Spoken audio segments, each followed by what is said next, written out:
Me friends and ఫ్యామిలీతో సరదాగా బయటకు వెళ్ళటానికి కారు లేదా అయితే వెంటనే ఈ నెంబర్కి కాల్ చేయండి. నమస్తే, నేను జీవి సత్యనారాయణ. ఈ వీడియోలో SIP, SWP. SIP systematic investment plan, ప్రతి నెల కొంత మొత్తం ఇన్వెస్ట్ చేయడం. ఇప్పుడు ఎస్డబ్ల్యూపి సిస్టమాటిక్ విత్డ్రాల్ ప్లాన్. దీనికి ఏంటిదో తేడా చూద్దాం. సిస్టమాటిక్ విత్డ్రాల్ ప్లాన్ మనకి ఎవరైతే ఉన్నారో ప్రతి నెల ఖర్చులకి కొంత మొత్తం కావాలి అని అనుకున్న వాళ్ళు, లేదు పెద్ద మొత్తం ఉండి ప్రతి నెల వడ్డీ రూపంలో ఎంతో కొంత, ఇది చాలా చాలా ఉపయోగకరమైనటువంటిది. ఎస్ఐపి అందరు చెప్తారు ఏమని పెట్టుబడి పెట్టుకోండి, ఇంత వస్తుంది అంత వస్తుందని. మరి మన దగ్గర పెట్టుబడే ఉంది అంటే పెద్ద మొత్తం అమౌంట్ ఉంది. ఈ పెద్ద మొత్తం అమౌంట్ ఉంటే వడ్డీకి ఇస్తామా, ఎగ్గొడతారు ఏమో. బ్యాంకులో డిపాజిట్ చేస్తామా, తక్కువ వడ్డీ వస్తుంది. బ్యాంకులో డిపాజిట్ చేస్తే ఇన్ఫ్లేషన్ కంటే కూడా తక్కువ అవుతుంది. అంటే ఇన్ఫ్లేషన్ కంటే దాటి రావాలి మనకి ఎప్పుడైనా కానీ. డిపాజిట్ చేస్తే ద్రవ్యోల్బణం ఇన్ఫ్లేషన్, ఈ ద్రవ్యోల్బణం ఇన్ఫ్లేషన్ కంటే కూడా ఎక్కువ కనుక రాగలిగితేనే మన పైసలకి అనమాట. ఈ 7%, 8% వచ్చిందనుకోండి రేట్ ఆఫ్ ఇంట్రెస్ట్, బ్యాంక్లోనో, ఫిక్స్డ్ డిపాజిటో, పోస్ట్ ఆఫీస్లోనో, లేకపోతే పిఎఫ్లోనో, వాటిలో ఏమవుతుంది, ఆ వడ్డీకి ఇన్ఫ్లేషన్కి మైనస్లోనే ఉంటుంది. అంటే వడ్డీనే ఇంకా మనం మైనస్ అయిపోతుంది. అంటే వచ్చిన వడ్డీకి ఇన్ఫ్లేషన్తో పోలిస్తే. అయితే ఎక్కువ శాతం ఇప్పుడు ఎస్డబ్ల్యూపీలోకి ఎందుకు వెళ్తారు, ఎస్డబ్ల్యూ వల్ల బెనిఫిట్ ఏంది, ఎస్డబ్ల్యూపీలో ఏముంటుంది, ఎస్డబ్ల్యూపీ వలన మనం ఏంటిది అనేది తెలుసుకోవాలి. SWP systematic withdrawal plan, SIP systematic investment plan, investment పెట్టుబడి, విత్డ్రాల్ మనం డ్రా చేయటం.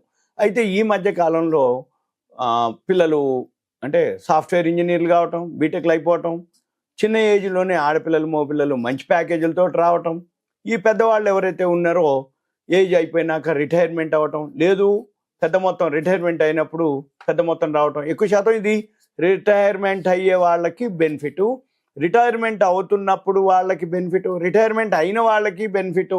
ఎలా చేయాలి, ఏం చేయాలనేది మీకు ఇప్పుడు నేను గైడ్ చేస్తాను. మీరు ఇదంతా ఒక అవేర్నెస్, ఎడ్యుకేషన్, ఇన్ఫర్మేషన్ మాత్రమే. మళ్ళీ ఏదైనా ఉంది అంటే మీరు పర్సనల్ కలిస్తే ఎలా, ఏంటిది అవసరం, ఎంతవరకు అవసరం, దాన్ని బట్టి మనం డిస్కస్ చేసుకొని మనం చేయాల్సి ఉంటుంది. ఇప్పుడు ఎవరైనా సరే ఎక్కువ శాతం ఇప్పుడు రిటైర్ అవుతుందంటే పెద్ద మొత్తం వస్తుంది. 1 CR, 2 CR, 1.5 CR, అంటే 1.5 కోటి, 2 కోట్లు, కోటి అట్లా వస్తున్నాయి. వాళ్ళ డిజిగ్నేషన్ బట్టి, వాళ్ళ యొక్క స్కేల్ని బట్టి, వాళ్ళ యొక్క రిటైర్మెంట్ అయ్యేటప్పటికి వాళ్ళకు ఉన్నటువంటి ఏదైతే అంటే గెస్టెడ్ అనుకోండి, గెస్టెడ్ క్యాడర్ కానీ మంచి పోస్ట్లో కనుక రిటైర్ అయితే ఏమవుతుంది, పెద్ద మొత్తం వస్తుంది కాబట్టి ఆటోమేటిక్గా ఇన్వెస్ట్ ఎక్కడ చేయాలి, జాగలు కొనాలన్నా, ఇల్లు కొనాలన్నా, బంగారం కొనాలన్నా, లేకపోతే ఏమన్నా ఇంట్లో వాళ్ళు అది కొను ఇది కొను, అక్కడ ఇక్కడ లేకపోతే వడ్డీలకు ఇస్తే చాలామంది మేము 24%, 36%, 48%, 50 ఇట్లా ఇంత పర్సెంటేజ్ ప్రయాణం అంటే 4 రూపాయల వడ్డీలు, 5 రూపాయల వడ్డీలు ఇస్తామని చెప్పటం, ఇవన్నీ డైవర్ట్ అయిపోతూ ఉంటాయి. అయితే ఇప్పుడు నేను చెప్పేది ఏంటిది అంటే, ఓకే ఇప్పుడు ఈ ఎస్డబ్ల్యూపీలో ఏదైతే ఉందో సిస్టమాటిక్ విత్డ్రాల్ ప్లాన్, వీటిలో మంచి మంచి స్కీమ్స్ ఉన్నాయి. ఈ స్కీమ్స్లో ఏం చేయాలంటే మనం పెద్ద మొత్తం వేసేయాలి. మనకి నెలకి ఎంత అవసరం, ఎందుకు అవసరం అంటే ఇప్పటి వరకు ఆయన సర్వీస్లో ఉన్నాడు కాబట్టి, అతను కానీ ఆవిడ కానీ ఎవరైనా సరే ఎవరైతే రిటైర్ అవుతున్నారో వాళ్ళు ఇప్పటి వరకు సర్వీస్లో ఉన్నారు కాబట్టి పెద్ద మొత్తం జీతం వస్తుంది. ఇప్పుడు రిటైర్మెంట్ అయిపోయినాక జీతం రాదిగా, పెన్షన్ వస్తుంది. ఈ పెన్షన్ ఏదైతే వస్తుందో, పెన్షన్ ఎంత వస్తుంది, జీతంలో కొంత భాగం వస్తుంది. అయితే పెద్ద మొత్తం మన చేతికి వస్తుంది కాబట్టి ఈ పెద్ద మొత్తం కనుక మనము ఎక్కడో ఒక దగ్గర డిపాజిట్ చేస్తే దాని మీద వచ్చేటటువంటి అమౌంట్ ప్లస్ పెన్షన్ రెండు మళ్ళీ శాలరీ మందం, ఇంటి ఖర్చులు అనుకోండి, వాళ్ళ ఫ్యామిలీ అనుకోండి, లేదు అంతకుముందు ఏవైతే ఉన్నాయో వీళ్ళ యాక్టివిటీస్ కోసం అంతకుముందు ఒక జీతం మాదిరి వస్తుంది కాబట్టి పెద్ద మొత్తం అంతకి ఈక్వల్గా మనం ప్లాన్ చేసుకోవచ్చు. ఎలా చేయాలి, ఇప్పుడు విత్ రిటైర్ అతను కానీ ఆవిడ కానీ రిటైర్ అయ్యిండు, వచ్చింది పెద్ద మొత్తం, మనం ఏం చేయాలి, నెలకి ఎంత కావాలి, మనకి ఎంత పెన్షన్ వస్తుంది, మన ఇంటి ఖర్చులు ఎంత వస్తుంది, అంతకుముందు మనం ఎక్కువ తక్కువ ఖర్చులు పెట్టడానికి కాకుండా పొదుపుగా మనము సేవింగ్స్ మాదిరి చేసుకుంటూ ఆ అమౌంట్ని మనము మంచి మ్యూచువల్ ఫండ్స్ చాలా ఉంటాయి, మనం మీకు అనాలిసిస్ చేసి చెప్పడం జరుగుతుంది. మనం ఏం చేయాలి, అందులో అమౌంట్ ఇన్వెస్ట్ చేసి మనకు ప్రతి నెల ఎంత కావాలి, మనం నెలకు డ్రా చేయొచ్చు, 3 నెలలకు డ్రా చేయొచ్చు, 6 నెలలకు డ్రా చేయొచ్చు, సంవత్సరానికి ఇంత కావాలి, నెలకింత కావాలి నాకు అని అనగానే ఆటోమేటిక్గా మనకి పెన్షన్తో పాటుగా శాలరీ మాదిరి ఇది కూడా ఆ మ్యూచువల్ ఫండ్స్ నుంచి మన అకౌంట్కి మన ఖాతాకు మనకి అమౌంట్ రావడం జరుగుతుంది.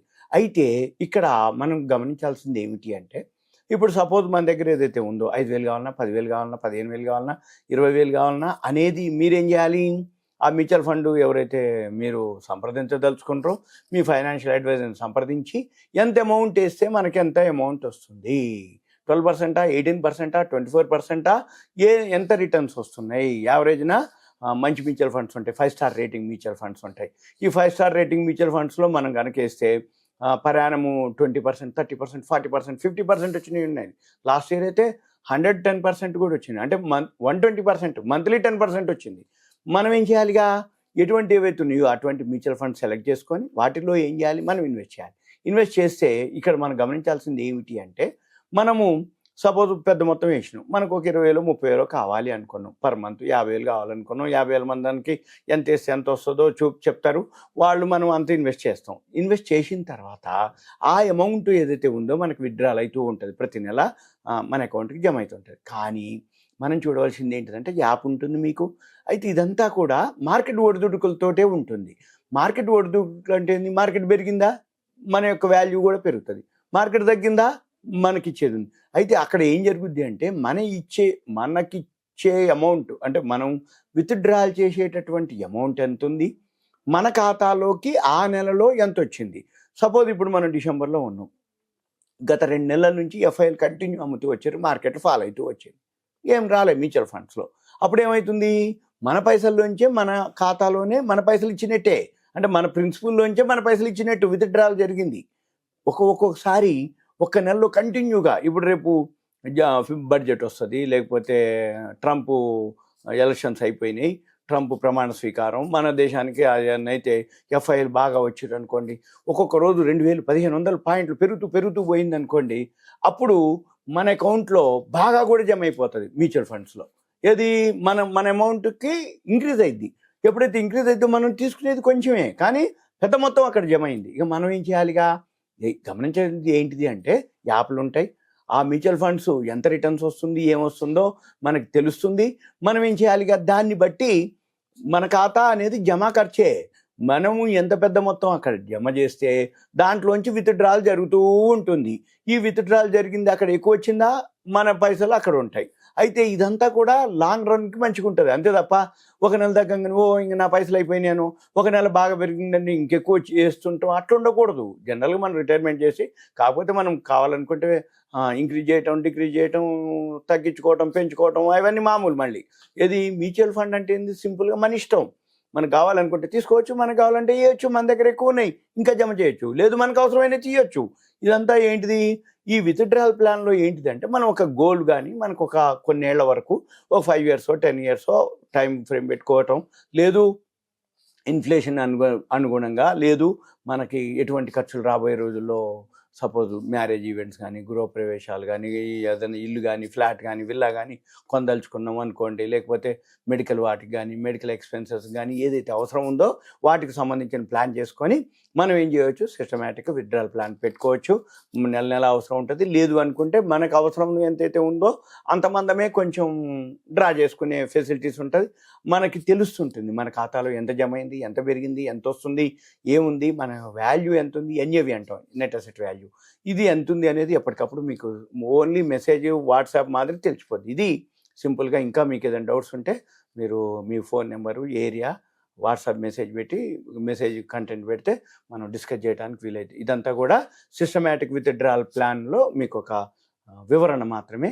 ఇదంతా awareness, education, information, knowledge purpose మాత్రమే. సుమన్ టీవీ ప్రేక్షకులకు ధన్యవాదాలు. Thank you. సెలవు.